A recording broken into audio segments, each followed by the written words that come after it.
you see the team that wins goes out and dogpiles one another, and the other team just kind of walks off. And I said, let's not do that. Let's not do that. Let's make a decision right now that when that 25th point hits, if it's not us, then let's go out there and celebrate the fact that we're second place in the state. We would have, every single one of us would have taken that at the beginning of the year. An endgame celebration in defeat? Just one more unique quirk to the most uniquely successful season in Southeastern volleyball history. Your Class 1A state runner-up played by its own rules this season, from defensive scheme.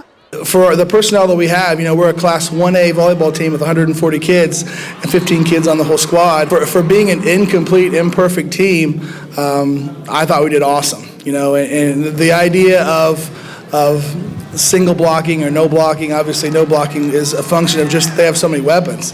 I feel horrible for Amanda and for Abby. If you ever played middle hitter, and I don't think probably any of you guys probably ever played middle hitter in volleyball, but man, the responsibility of going pin to pin from the left side to the right side against a quick offense against Division I players, Division I athletes is impossible. To pregame song selection.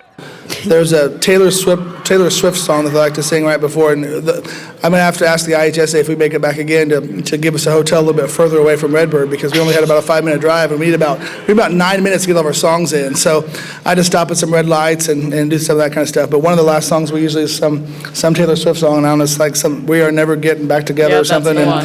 But most evidently in shock value, by stunning heavily favored St. Thomas More by handing the Sabres a 25-22 opening set setback. They were really good competitors. They kept us out of system. They had some great touches. They kept fighting, and I think that's what really pushed us to keep fighting back.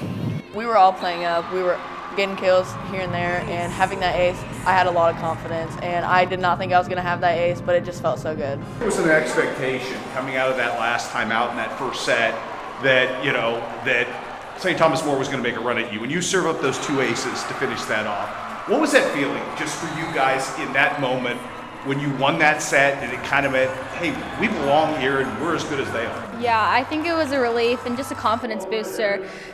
It really showed that we could play with them and we could win that first set. No one inspired that confidence more than Taylor Wagner, who delivered a team-high 15 kills in the Lady Sun Swan Song. I was relaxed, but at the same time, I was pumped up. That's probably the most pumped I've ever been to play a volleyball game. Taylor was really, really good. She was really good this year, throughout the year. She was a bulldog all year long for us, and really went from being a talented, gifted athlete with good volleyball skills to being really, in my opinion, a great volleyball player and a great leader for our team.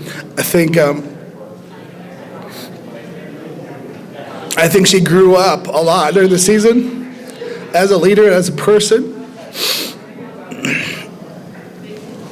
And that's just as important to me as anything else. And while it might not have delivered the biggest trophy in the state, the biggest trophy in school history felt like much more than just a consolation prize. It means a lot. At the beginning of the season, we all wanted to push to get to state. And now that we got here, we got second place, I'm just so happy, and I'm so proud of us.